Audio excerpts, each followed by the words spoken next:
G'day guys, Clint here, and we are recording episode number 38 of The Full Landscape. It has been a long time coming. Amanda Grocock is here to talk about the MLSA, which is the Landscape Association in South Australia. I guess the key body, how do we describe it? Peak industry body. Peak industry body. I will always make that mistake.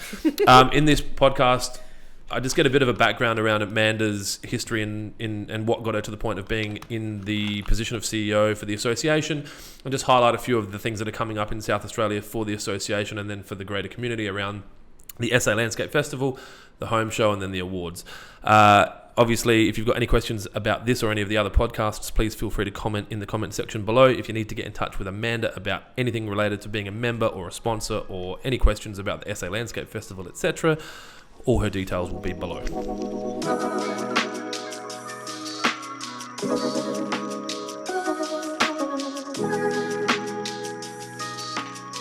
All right, so thank you for coming in. Pleasure. This is a podcast that I've been wanting to record for, I guess, since I discovered that you were in the position that you're in, with the intent of hopefully highlighting to everyone a bit about you. Yeah. I guess I've been partially critical of the MLSA not communicating well enough with clients, so I figure if I'm going to be critical about something, I probably should be willing to stand up and try and help with it. Yes. So if you can give us the kind of 3 to 5 minutes of Amanda's background, and I guess your professional background and as far back as you want to go, and then what got you to the point where you're now the CEO of the MLSA. Yeah, sure. Well, it's a long ride. Although, I mean, quickly summarised, I spent most of my professional career in commercial property. So after I left uni, I started working for the Century Properties Group, who don't exist anymore, but they were shopping centre owners. I was going to say, I'm familiar. So they sold all them. They kind of had a rough trot in the GFC, actually. Yeah. But they did rebrand. So Federation Centres is now the new version of Centro. Yep. But I spent about 7 years working in shopping centre management in various roles, everything from kind of selling spaces and leasing through marketing and into kind of retail management. What did you do at uni that took you to that? Was it related? Yeah, I did a commerce degree in management and marketing, and whilst I was at Centro, I decided I was bored and went back and did some more study, because that's what I do. Professional student. Yeah, well, for a while there. So I did my Masters of Business Administration when I was 24. Shortly after that process, actually, which, studying at that level often just makes you question more than it does give you answers. So when I was at Centro, GFC was happening. Certainly changes going on with the organisation, and I had this kind of extra questioning going on. I was like, I think it's time for a shift. But 7 years, and certainly as my first kind of real professional so role, first adult job. Was enough to before getting kind of pigeonholed into shopping centre marketing, which definitely happens. So I then was able to secure a role at Brundle Management Authority. So I went there as the marketing and events manager, did that for 3 years, and then was able to secure the general manager's role and run them all for a number of years after that.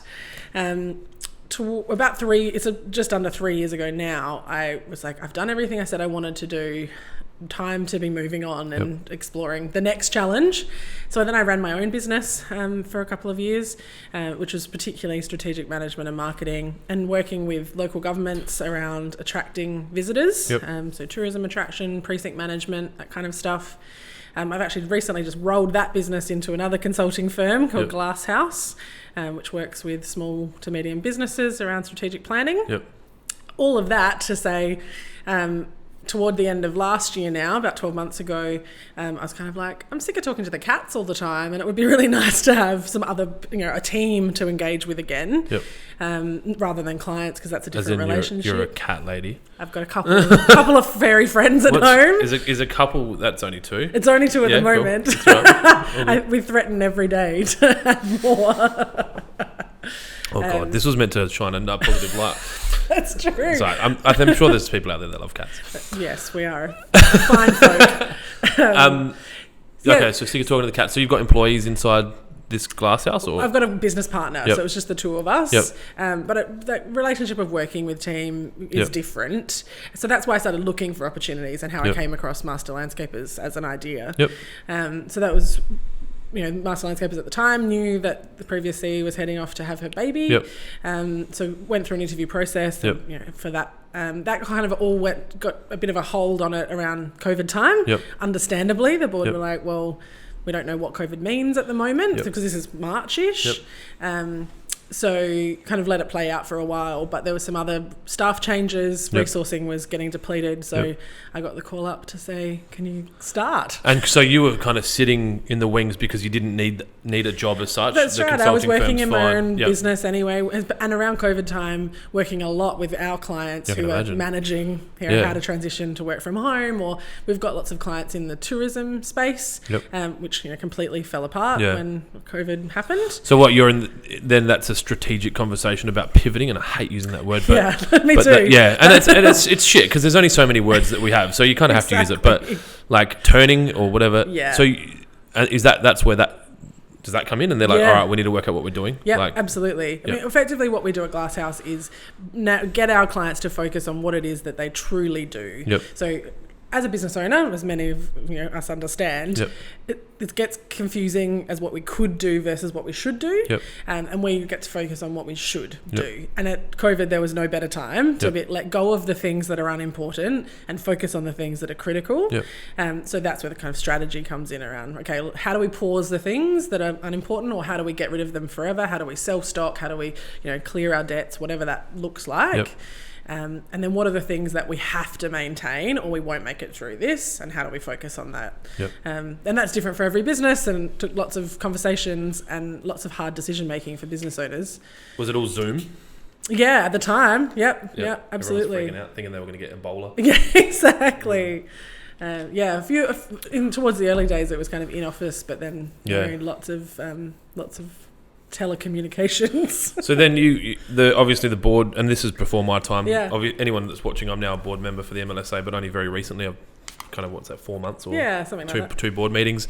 So this is as much a discovery session for me to learn about the board and the CEO as much as it is for everyone else that hopefully benefits from this. So the Gläshaus still exists. I mean, the position you've got to a full-time position with that, but you obviously are one of those humans that can have 2 full-time jobs, I'm guessing, like me. Yeah, exactly. Yeah. I mean, I believe in what Gläshaus does, so I'm willing to put the time in outside of that, but I'm also committed to master landscapers for the hours that are there, and more. It's not taking on the CEO's role doesn't mean you clock in and clock out at any particular time. It's just another business that I fit into my life. Yeah, well, that's the beauty of the world we live in now, is that it's such a digital space, and I guess you don't need to be in any one. Like, you're not customer facing from a like Waterpro has. You have to be behind the counter from 7 till 5. That's right. So we can be flexible. We work from home occasionally. As long as we're providing service to members from a master landscaper perspective, we're delivering what we need to do. We've got a great office, and we're there often, and can be face to face. Go and visit members. Like today, even I'm spending the whole day on the road, just going from one meeting to another, and connecting with people out in their own spaces, which I find a lot more valuable. Not coming from this industry, it's great for me to see the growing and see the projects that are on the go. I think you have different conversations with people when you're inside their comfortable space as well. Very much. I was doing an Instagram post before you got here, and it's half finished, around going out there and kind of hand-to-hand combat, and that face-to-face wins the race sales technique, which COVID really punched in the face and hurt me, because not financially or anything, but I need to be around people, and I'm guessing you do too. And so to be able to go out and have those meetings again, and then have them go, actually, to be honest, I'm glad you came in because I want to talk about this. Yeah. So you often find out other information that you wouldn't have found out if you were just sticking to the point. I mean, that's human interaction. It's, you can have an agenda, but you never stick to it really. It's just about getting to know people. So so this is out to go and see, obviously, the shareholders, be it sponsors, like members, whatever. Is that just a Christmas thing, or this is kind of the first opportunity you've had to? I've done a little bit of it in the last kind of 6 months, because it's just almost 6 months since I've been on board. But for the first 5 of those months, I didn't have a team behind me really to support me. That's right. So you've only recently just had 2 staff come on. That's right. So we've now got a new admin and membership person and a marketing and events person. So a bit more of kind of the administrative stuff can be dealt with without my eyes being on it all the time, which is great. So I do have more capacity now to go out and see people, but I have been doing that along the way as much as is possible, because I need to learn about the industry. I need to find out, what it is. It's one thing to research and understand an industry from an academic perspective. It's a completely different thing to talk about people who are working in it every day and understand what they see as the challenges and opportunities. Yeah, I guess when you reflect on the prior CEOs, they were industry connected. Both were industry connected prior, so they had an understanding. I think that both work. Yeah, some brings of course. preconceived ideas around how things should be, and then obviously now you're going out and actually looking for answers around that. So obviously the MLSA have just completed a strategic planning session. That was very impressive, actually. I'll have to tell you. I'll say that on camera. I was wondering where your strategic planning skills came from. Now that you've talked about Gläshaus, it makes sense. And obviously your university. Because I was like, this is really well structured. Like, I'm going to rip this off. I'm using this in my business. Now, I'm guessing, like you've obviously talked about the I was going to say stadium management, the Rundle Mall Management Authority. You had some goals around that and took care of that. Are you in a similar headspace with the MLSA? Like, you've kind of got not that you've got a time frame, but there's a couple of goals that you want to achieve, or? Yeah, I mean, the first was getting the strategic plan ready. So I'm really glad to have done that in 6 months. And the board have been really supportive around that process. I said in the board meeting even, often it takes businesses a while to understand the need for change or the finesse around particular words that form the direction of an organisation. And in this case, the board were really excited about making change, which I think is a good indication of where the organisation can go and the kind of energy that's behind that change. In terms of opportunities, when I started talking about master landscapers about a year ago now, I could absolutely see the crossover between my time at Rundle Mall and what would be time at Master Landscapers, and that might sound really odd, but actually they're very similar organisation structures.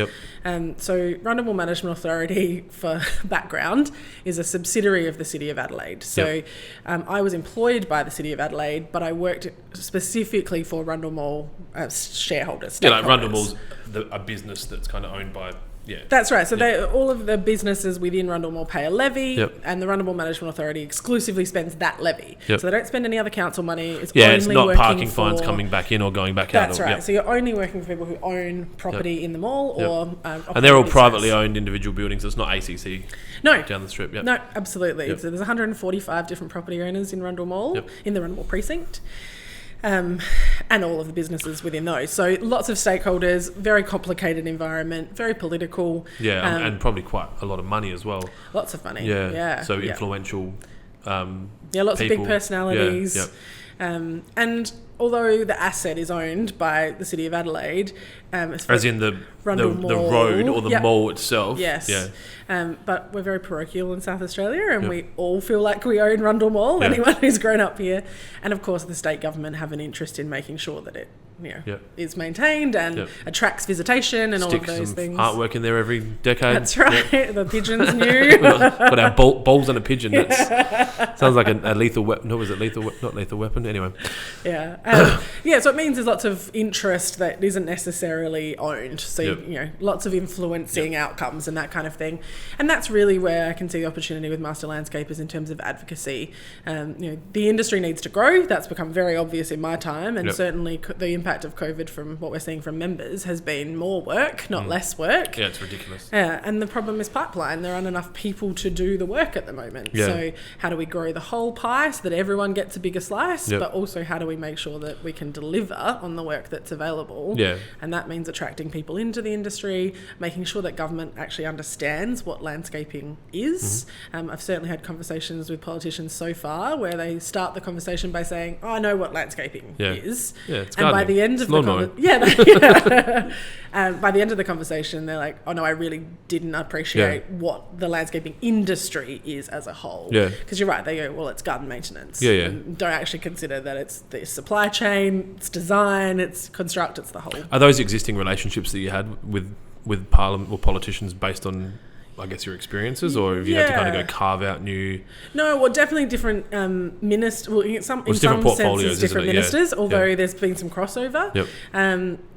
But no, it's really been focused on MLSA relationships, and the Master Landscapers has talked to these politicians before, so it's not that they're new. And obviously we've got people that are inside the association via sponsorship or membership that have relationships with politicians that can kind of help open those doors. Yeah, exactly. But I think what I've been focused on, certainly in the short time I've been around so far, is being able to talk stats with politicians, because that's really what it comes down to when you're talking to people who are super busy, meet with 50 people a day. Yep. They need kind of bite-sized pieces of information.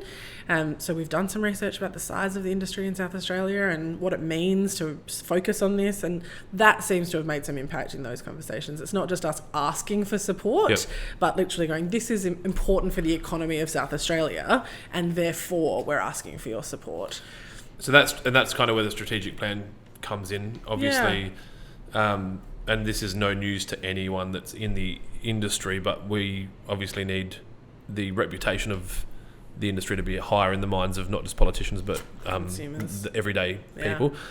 And also the parents of the future employees of the industry, which are the consumers, so that when, some like Billy comes home, says, I'm going to be a landscaper, they're like, I'm so proud of you. That's right. That's a really important trade because this is what they do. And then obviously... Yeah, it's kind of like a triangle of... Everything's a triangle in my world, but it's funny. You need to have the work pipeline. You need to have the staff to do it pipeline.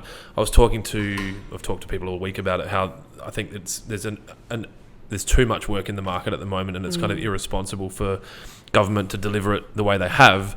But you can't really blame them because everyone's trying to do the right thing. And it's not just state government. You've got local government saying, I need this done, this done, this done. Yep. All the tenders go out at the same time. I spoke to a commercial landscaper yesterday, or 3 actually, that are all booked up past April, looking for staff. Yep. And then they're getting calls from councils saying, why didn't you quote this job? And they're like, we can't do it. No. So it's, I don't know how you improve. I guess that's part of the role of the association, and then for you to work out how that communication works better, and can we communicate with the councils and say, look, you're better off rolling these tenders out over 6 weeks rather than 2 weeks, because they don't have time to do them. So that's right. I mean, it is literally about education, and it's not only consumers, although you make an excellent point. We need for people to be understanding of the opportunities of landscaping generally, so that when Billy comes home and says, I'm into being a landscaper, that's a positive reaction. And the opportunities are fantastic in this industry, so no reason for that not to be the case.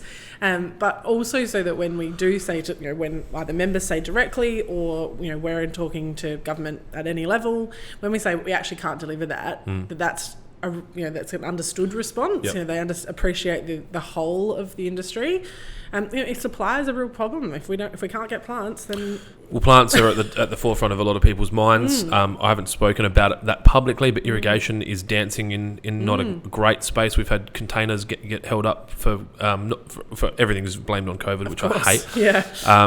But I guess it can be directly or indirectly connected to COVID that a company that is a shareholder-driven company that's not privately owned pull the reins in because they're concerned about the future, and then they deliver less stock, or they manufacture less stock, or they can't make it. Like, we had obviously bushfires in South Australia just before this, which is long forgotten for some people, and not for the ones that lost their homes. Very recent, that's right. But I bought a lot of stock after that because I was worried about manufacturing for that, and then immediately off the back of that, you've got COVID, where there's still countries that are locked down in certain areas and aren't manufacturing. Right. So plants, definitely, irrigation's there. I had a conversation with someone the other day that said there's a good chance that quarries will not be supplying the landscape industry in the very near future because there's so much construction work in South Australia that the quarries will not be able to crush enough rock to meet the demands, and landscape yards like Railways and Garden Grove and Newtons are going to be stuck with no rubble. Now, that's very difficult. That's all driven from the government, who will then say, oh, mum, like me, I've got a yard, I can't sell anything. I still have to pay wages and rent and all that. But that's exactly right. education and communication. And the building trade is actually something that we engaged very quickly with the government about in September, September, when Home Builder was announced. Yeah. We were like, actually... This is not realistic. No, and don't appreciate the flow-on effect to landscaping. I mean, the fact that the federal government Home Builder scheme specifically excluded landscaping was a bad move, I think. Yeah. Because we certainly had members lose work out of that, or at least have work delayed, Because they've gone, no, we're going to do this because instead. residential particularly went, well, I'll just put my money into the house where I'm going to get a bonus from the government, thanks very much, and I may or may not pick up that landscape work in another year's time. But there's also the pipeline that, one, there's too many buildings to be built now, and then at least 12 months after that, or within 12 months of completion of those buildings, most are going to need landscaping because many of them are in housing developments where there's a requirement, and we don't even know if the industry can support the delivery of those.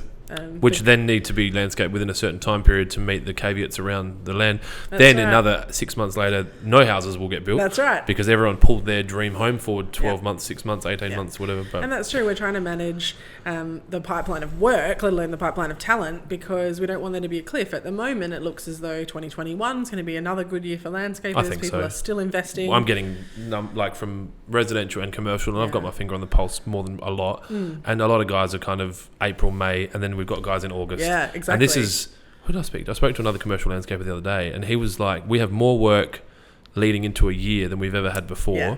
And we haven't even started quoting that for the year. That's right. And they're getting phone calls from people saying, I have this job. You are the only person I'm talking to. This is how much it's worth. Yeah. Can you please quote it? And they're like, I don't have time. Yeah, exactly. And it's like... Yeah, it's mad. So, which is a dangerous trap for South Australia sometimes when people that are living in other states are like, we might... This is the opportunity. We might move into Adelaide, and all of a sudden right. there's too many. That's and then right. you've got your cliff, which we saw off the back of the hospital when there was all these electrical companies. And and we don't want to attract young people into the industry too, promising them a career opportunity, and then in 12, 18, 24 months' time go, actually, there's just not enough work anymore. Yeah, it's very hard to rebrand it again off the back of that. Exactly. So that's why we need to build. It is the triangle. We have to be working on all of it. We should patent that. Yeah.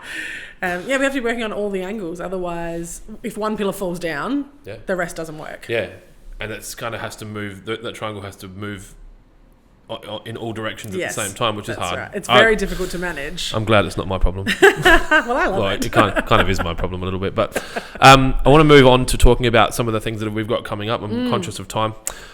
So obviously the Master Landscapers Association are responsible for a few things. Obviously, we've just come off the back of a very successful awards night. Yes.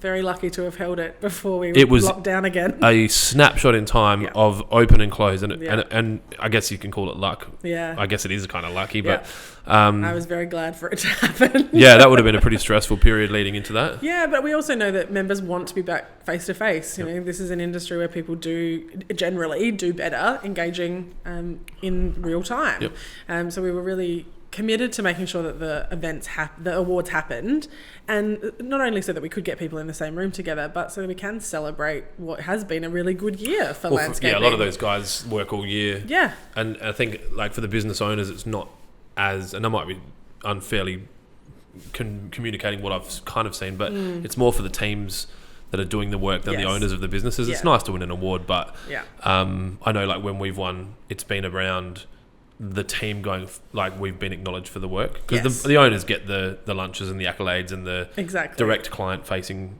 feedback and all that. So it's good to be able to have that. Yeah, and the projects we're talking about are never one person. You know, there's always lots of people involved, and it's nice that everyone gets the opportunity for some kudos. So awards is coming up very soon. Obviously, we'll start back again. You kind of stop, take a big breath, and then start again. Yeah.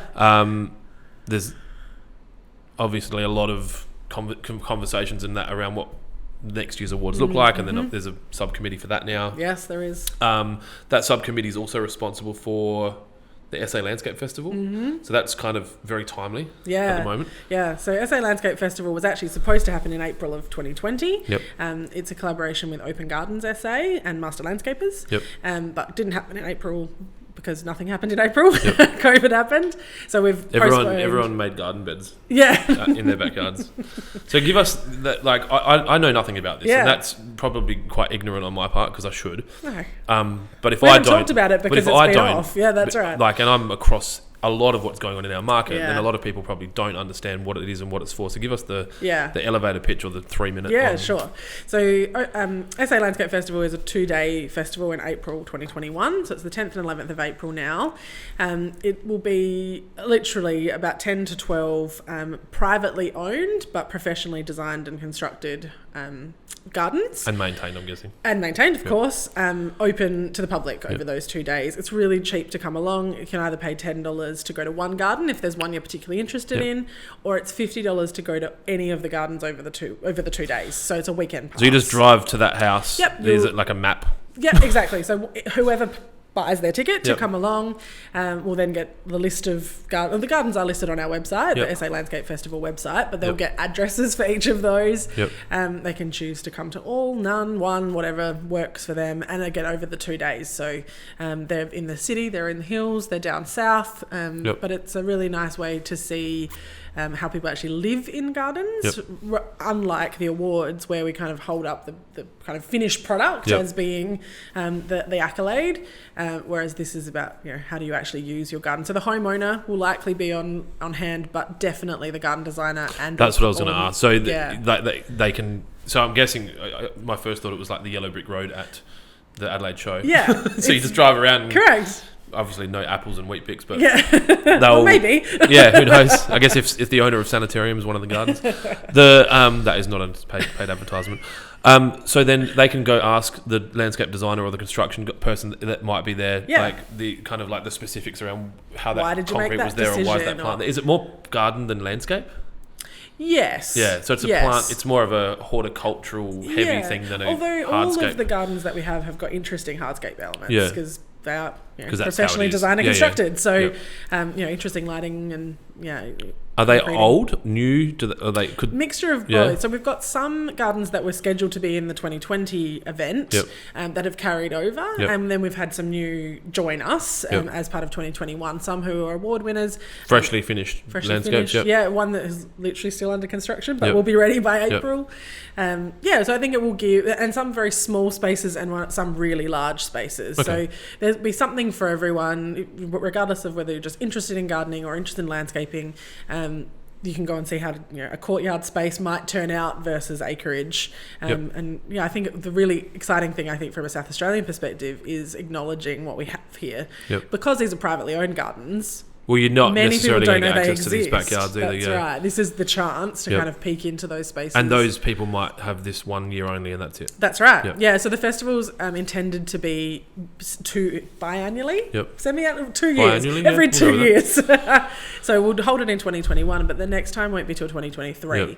There is kind of a small window of time to peek into these privately owned spaces.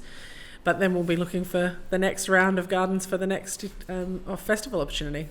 And then, obviously, as I've talked about, that's kind of in that subcommittee section. I wanted to give you an opportunity to talk about the home show that's coming up. I guess, and communicate. The majority of the audience, actually our Waterpro audience is quite international now, so a lot of this goes to the US. But for the landscapers that are in South Australia that are either members or non-members, can you talk to us about the opportunity that's coming up with the home show, and then how they can reach out to us? We'll cover the SA Landscape Festival stuff in the text below the podcast. Great. So if anyone's interested to buy tickets for that, we'll link that up. Great, thank you. And then I'm guessing all the information's on the website? Yep, on the Master Landscape website and salandscapefestival.com.au. So the home show, that's coming up very soon? Yeah, so similarly that's in April, just because we want to pack it all into the same month. So Adelaide Home Show, again, was delayed because of COVID, so it's now April 2021. So was it delayed by a year, or have they just moved it 6 months? So it wasn't an October to April, it was an April to April. April to April. The home show very kindly have offered space to Master Landscapers and our members. So we're kind of working through how we could best use that space and best showcase landscaping to consumers. What we know about that show, based on the research from 2 years ago now, because we didn't have one in 2020, was that 28% of the people who came along to that festival time, we're looking to engage a professional landscaper within 6 months. Yep. So the opportunity for Yep. us to represent there is really important, and we want members to be visible. But completely appreciate that it also requires a lot of effort Yeah. in creating a beautiful space that's attractive. So this, and I think it's really important to highlight this. This is one of those, like when I was on the board previously, I'm out canvassing landscapers and saying, look, it's really important to join this association. And it was very much like the army, kind of like, not what you can do for your country, but anyway. And I was kind of selling it on that. Like, it's not what the Landscape Association can do for you. It's what you need to do for the association. It's your association. Now, this takes it to the next level and gives an actual answer to what do I get for my membership. Yeah. This is access that's being offered through the association to our members. Correct. It's not open to anyone else. Correct. If you were to try and get one of these spots, like if I wanted one as Waterpro and as a non-member, I'd be paying thousands of dollars for these areas. Yeah. I'm assuming we'll communicate that through email, newsletter, etc. Yeah. But I just wanted to really hammer that home. I know everyone's really busy, so when I first heard about it, I was like, this is probably good for the newer businesses that have just evolved in the last 1 to 3 years that are still hungry to grow and like, let's build, like, because you think about it, you got guys that are booked up for 12 months. That's right. They can't hire any more staff. They've got teams of 20. This would be nice as a legacy play and like look at the garden that I built at this show and try and drag it down that drag sounds horrible. Try and emulate that the Melbourne International Flower and Garden Correct. Show. Yes. But we're realistic about it and understand that people are pretty busy and it's an expensive process. Yeah. That will be communicated soon, and then if people are interested in the next couple of days, we'll to reach be out. reaching out. So to this all of our podcast will probably members. go out the day before that, or the day of that. Yeah. So Yeah, we'll be kind of putting the opportunity out to members to say, are you interested? How many people are interested? So initially we'll take expressions of interest. Correct. And if it's over the top, then it will ballot out. Yes. And if it's not, then we need to have a conversation with the home show around how that looks. Exactly. Right, exactly. Cool. We want it to be useful for consumers. Obviously, it has to be interesting for the end user, or why would we bother? Yep. And we also appreciate that it needs to generate work for the people who do invest their time and money in making beautiful spaces.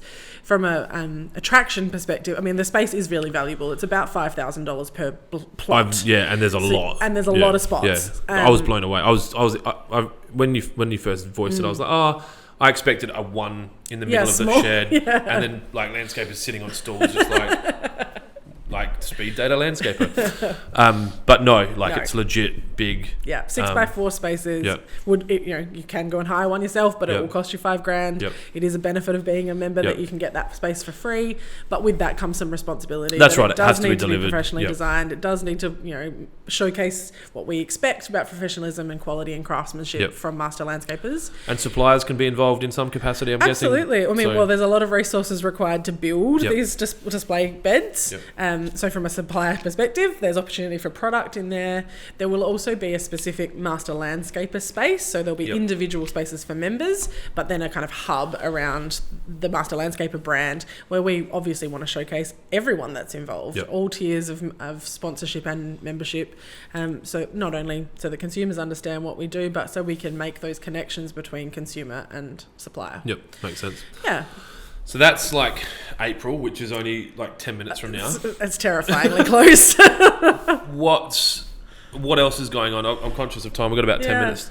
Is there anything else you want to kind of highlight to people?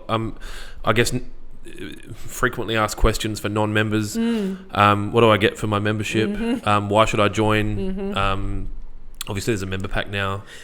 That the board and you are continually trying to improve on and get additional things for it. And it's been difficult, obviously, in 2020 because much of the answer to that question is around education and workshops. You know, we connect our members with up-to-the-minute technical advice and expertise and products from sponsors and other members, and that's been difficult to deliver face-to-face 2020 , but we're planning... and people aren't as zoomy on it's not the market like how to apply waterproofing. You're like, I don't really want to. I want to actually touch and feel. I want to feel it exactly. So we're currently in the process of planning 2020 events. We're planning them like they'll go ahead, and then if something changes, we'll manage that as it comes along. Well, I think the reality of it is cancelling something like that's not as hard as, or it's not as bad as not planning it. Exactly. And we know that it's what our members are looking for, and certainly what new members would get value out of. And sponsors want as well. Exactly. They want not only to have access, because that ultimately I think that's what everyone's looking for is access, but also that the products that they're selling are being used correctly. Exactly. You know, yeah. I guess grip set comes to mind, and then obviously I know my business is like, if you're not putting it in properly, there's recourse. Exactly. And then the brand's not being safely presented to the end user because it hasn't been installed properly. So yeah, exactly. It makes a lot of sense. So I'm guessing there's going to be training and events, awards night, any other networking, the AGM obviously. AGM's in August. It'll certainly happen again. We're planning a member event for early in the new year, not too early because everyone needs to actually come back from a break, but kind of late January or early Feb. We'll actually present the new strategic plan at that event so people can actually touch it, feel it, understand what we're focusing on for the next few years. That's good. I like that. That was something, and like I said, I have been critical of communication. I think it's great that the members get access to something like that and go, oh, this is good. I can see where this is headed now. Like, you know, this is where the money is going, or this is where the attention's going. This is where the time's going. I mean, we are a member-based organisation. We only exist for members. So we need to make sure they understand what we do and why there is value. But there's also pragmatically, if members believe in what we're doing, the opportunity is that they talk to non-members and ultimately the whole pie grows. So that's what we're aiming for. And the more information we can get from members around industry change means the more advocacy we can do. So that the first thing I thought of when you said that we are a member association, I think it's really important that the members know that the board positions and even to the point with the CEO, they're all responsible to the members. And if it's not necessarily fair to be critical if you haven't put a vote out, and that obviously the AGM that I was just voted in on was not a massively attended AGM. I think it was probably one of the highest attended AGMs we'd had for a while, so it wasn't a criticism on that. It's just something that members aren't coming to. No. But the reality is they can still vote. That's absolutely. really, really important to highlight that. Generally people are like, ugh, AGM's boring. Yeah. that's nationwide. That's not industry specific. No. People just go, oh, what a bore. Yeah. We put on a movie to try and get people to come along, and we did have a lot of people come this time comparatively. But in terms of people actually in the room, we're talking a fifth of our membership. That's right. So there's a lot of opportunity there for representation. With that said, we used an online voting platform this year for proxy votes, because everyone gets a vote whether you attend the AGM or not, and we had the highest engagement through proxy votes ever. More than 50% of our membership voted through Sounds proxy. like a US election. We got the highest votes ever, but half the country still didn't vote. Right. Yeah, exactly. So and obviously landscapers, it's a landscapers association. I'm a big advocate for landscapers being board members and pushing the barrow. So I just wanted to take this time to say, please vote for your... And nominate. True. Put your hand up. The AGM, every year four board positions become available on as a turnover. And it would be beautiful to have a surplus of options for the membership. Exactly. So, all right. Well, I don't have any other questions. There's nothing else you want to plug? No, I think that's it for now. We've plugged everything. Just April. April. Yeah, basically. So if you're a landscaper and you are planning on doing any landscaping in April, cancel April. Don't do that. You're doing a landscaping at the home show. And then you and your family and friends are going to the SA Landscape Festival on the weekend of the 10th and the 11th. And then I'm guessing the awards... Yeah, well, awards is kind of now. The idea now is to start thinking about what projects you could be entering. Entering will happen in September, close in October, and will be voted or judged in October. So think about what projects you're doing now that might be able to be applicable. And I know the awards application process is quite onerous. They have to provide a lot of detail, lots of images, client briefs, that kind of thing.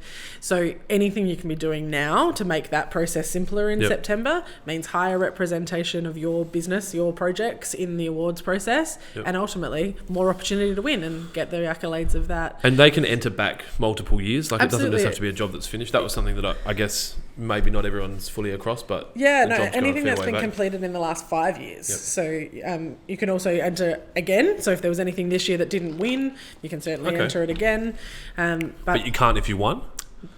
I'll have to check I don't the know the rules answer to on that either. Yeah. I don't think so because I don't think anyone would, but No. imagine, because you wouldn't want to take your chance on losing the next year. exactly. It was the best last year, but it's not the best Yeah. this year. And I guess from a personal standpoint, where like if people want to get in touch with you for not a personal standpoint, but is LinkedIn, email, like where are you living? All of those things. All of those things. Yep, Yep. absolutely. So I'll get Email- that information and link it up in the perfect. bottom. Yep, that would be So if great. people need to get in touch with you, if it's questions about the board, Yeah. or even if they're interested in Gläshaus, Yep.